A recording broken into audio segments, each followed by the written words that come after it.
Good afternoon, everyone. Great to see all of you here. Utpal Garu, Utpal ji, welcome to Hyderabad. Welcome to the Global Summit. Appreciate you taking the time to be part of this. Yeah. Thank you, Suresh. It's a pleasure and a privilege. Utpal Seth is the CEO of Rare Enterprises. He has been with Rare Enterprises since 2003 and worked very closely with Mr. Rakesh Junjunwala for many years. He has 3 decades of investment experience, and I'm very excited to be part of this conversation today with Utpal. Yeah. Thank you. As we are at a summit, which is intended to foster entrepreneurship, we are talking about startups. I'll begin, Utpal, with a question around the life cycle of a startup, and like to get your views on how you think about it from incubation to scaling of a startup. Thank you, Suresh. I think that's a very relevant question. And if I may rephrase that, instead of just life cycle of a startup, uh, I would say it's life cycle of a venture. And over the years, we have been operating much more in the non-tech space, right? But some of our observations are that every decade or so, we see a new genre of entrepreneurs, a new thought process about business opportunities, business models, revenue models, and so on. So, when we see these different um, dimensions of entrepreneurs, so to say, over a period of time, we have observed that the life cycles keep on becoming shorter and shorter. So the startup phase, maybe 3 decades ago when I started investing, the startup phase for a company used to be much more than 10 years. Nowadays, the startup phase is much shorter, maybe 2, 3 years. Every phase is getting crunched. The ability to adapt, the ability to pivot keeps on increasing in the new age entrepreneurs. At the same time, the availability of capital is radically different today than what it was maybe 2, 3 decades ago. We are today in a situation where until a few months ago, capital was abundant. A lot of the entrepreneurs today have not been exposed to situations where capital is scarce. So, this life cycle that we are talking about starts from just being a venture and ends up being a company. But companies, in our experience, are of 4 or 5 kinds. One is what we call as lallus. Second is what we call as losers. Third is what we call as laggards. Fourth is what we call as leaders. And fifth is what we call as legends. So I think the aspiration for every startup is to evolve to being a legend. But that journey is a very long and arduous journey. That journey requires a lot of sacrifice and the ability to overcome a lot of challenges. Resilience is fundamental to that journey. All the aspirations come secondary. If you don't have resilience, you're not going to survive the journey in the first place. We find that this resilience of entrepreneurs uh, has been diminishing over the years as the availability of capital is easier. But I think the true legends will always maintain that resilience. This resilience is not just economic resilience, it is also mental and emotional resilience. It is also the ability to keep fine tuning the business model or business variables to um, service the opportunity that they are pursuing even better than before. The second point that I would like to make after resilience is the ability to identify an edge. We find that most entrepreneurs are so taken up by the size of the opportunity that they are going after that they forget or overlook to focus on a edge, on a competitive edge. That edge which differentiates them, that edge which makes them better than their peers. To aspire to be a leader or a legend, you have to have that edge.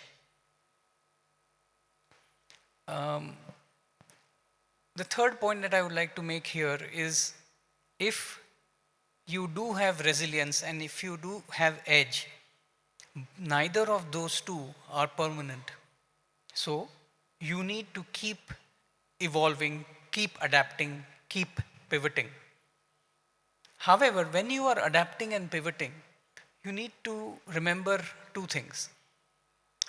And this is a phrase that Mr. Kishore Biani had taught me in early 2000. He said, rewrite rules, but retain values.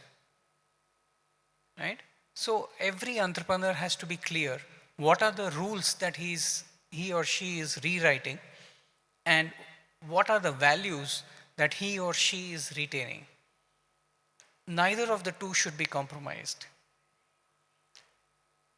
One can think of this evolution of the life cycle of a venture in terms of stages of fundraising, but I would like to think of this life cycle in terms of how the company is scaling. Scalability is a very crucial differentiator for the leaders and the legends. Not every company can scale. And for those who scale, after scaling, it's imperative to also institutionalize. So instead of the conventional way of thinking in terms of series A, B, C, D, etc., I would urge entrepreneurs to think in terms of these variables for their life cycle. Thank you, Utpalji. Wonderful way to say it. Legends, resilience, edge, evolving, pivoting, adapting. That's the way to build a business model. So one question about the legends, right? People talk about all-weather business models, underlying business being inherently very attractive.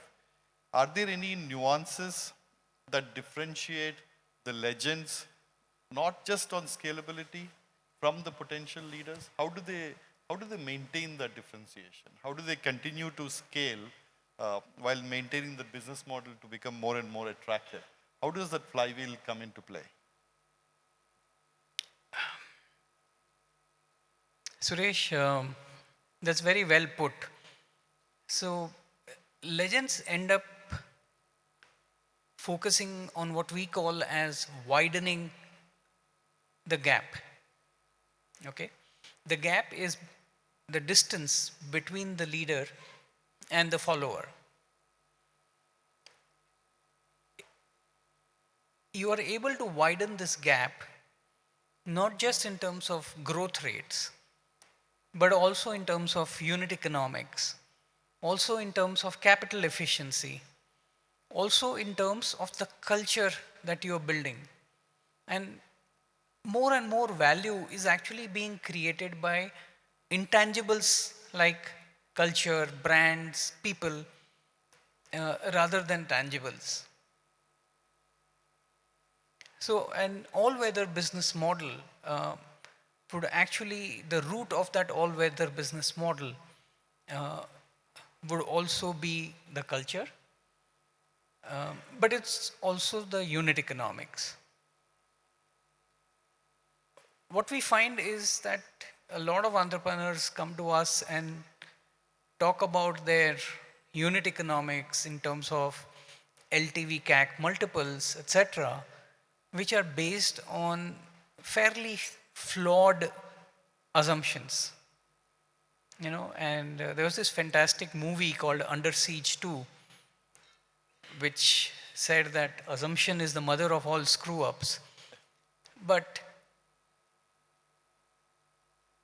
what we find is that an entrepreneur who's making these assumptions, which are unrealistic, to justify a higher LTV to CAC, is in the end deluding himself or herself, right?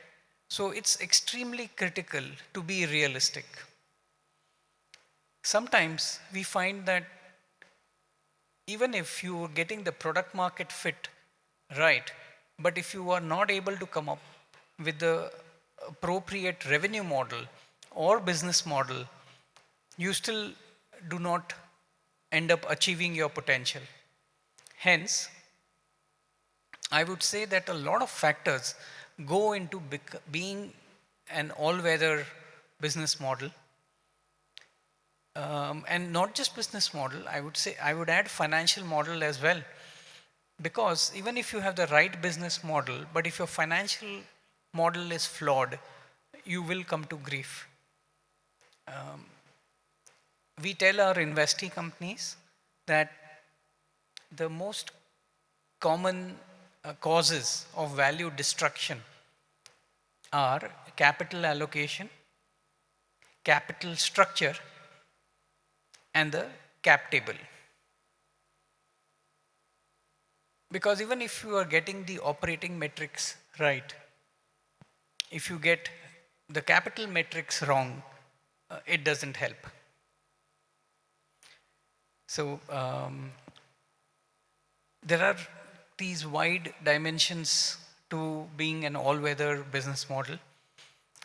So that is the reason that the probability of getting it right is so low, because you have to get so many different things aligned to get it right. You talk about unit economics, and when I sit as an investor, we want to know a robust unit economics model. When you wear the hat of an entrepreneur or a startup, when we push hard on unit economics, are we doing this at a sacrifice? Are we doing it at the sacrifice of growth? Are we doing it at the sacrifice of getting that market share? Are we losing positioning in the marketplace, right? So how do you make the decision as a startup entrepreneur saying, do I need to fine tune my unit economics or just grab market share? I think the fault probably lies in thinking that they are mutually exclusive. Unit economics and market share are not mutually exclusive. If you are grabbing market share only on the promise of severely compromised unit economics, then that is not a sustainable model. When I talk about unit economics, I do not mean that you have to be profitable from day one, but there are key elements to being profitable which you need to be able to demonstrate even if you are not profitable. So you should be clear of how your costs are going to evolve and how operating leverage is going to work in your favor. With those two on your side, hopefully your unit economics will keep getting better. What is most important is that every marginal unit of capital that you're consuming and every marginal customer that you are adding should be able to give you better unit economics than the previous one. That's a great point, Utpalji. Should a startup consider the end game? Is the end game important as you build the business, as you're thinking, as you said, going from venture to being a company, right? Is the end game important? It depends on what end game we are talking about. A lot of startups that we see are talking about an end game in terms of the next funding. And that, to our mind, is not the right end game to be focused on. It's always said that one can either focus on competition or one can focus on customer. However, for most startups, they are either focused on competition or the customer or the capital provider. Right? We think that the end game has to be in terms of how your leadership in the marketplace uh, will will be shaped, how your unit economics will be shaped, and most importantly, how value will be unlocked for the stakeholders. The time horizon that an entrepreneur has in his mind when he's thinking of the end game is very different from the time horizon for his team members and from the time horizon of his capital providers. Okay. Great, So great. it's difficult then for an entrepreneur to bridge across all these three different time horizons. So the entrepreneur has to then think through and figure out what time horizon is the best fit, and in that time horizon, what does he seek to achieve? Sometimes the end game for that entrepreneur could be a financial investor, or sometimes it could be a strategic buyer, and sometimes it could be an IPO. But for the entrepreneur to decide that is not easy. He will never be able to keep all the stakeholders happy. Good point. As we touched upon entrepreneurs, and you have probably seen over 3 decades a range of entrepreneurs very up close and in a personal manner. Do you see a difference in erstwhile promoters and today's founders? There is a different marketplace. As you said, there is a difference in the capital. There is a difference in the amount of policies that are getting changed, the support that you're getting from governments. What do you see as the difference or the change that has occurred over these 3 decades when you think from promoters to founders today? Suresh, over the years, I've been privileged to work with a lot of promoters and management teams and to see a lot of founders. And all of these businesses and people have evolved in different ways. We've seen a lot of mistakes, and we've seen those mistakes being overcome as well. What I find most interesting about the founders in recent years has been their mindset. This mindset is very different from the mindset of the promoters that we used to see maybe 2-3 decades ago. The aspirations are far greater. The adaptability is far greater. The focus on solving a problem is far greater. But at the same time, we find that somehow the focus on economics is a little lesser today than it used to be. Prudence is a little lesser than it used to be. I think with the right dose of prudence and economics, today's genre of entrepreneurs will be a fabulous asset for the country and for the industry going forward. I've heard this, that when you suggested Titan to Rakesh Junjunwala, when it was just about a few hundred crores, and explained the potential growth of this company over the years to come, he famously said, Pita Mayu, Cherti Tume hai. Yeah? Is this true?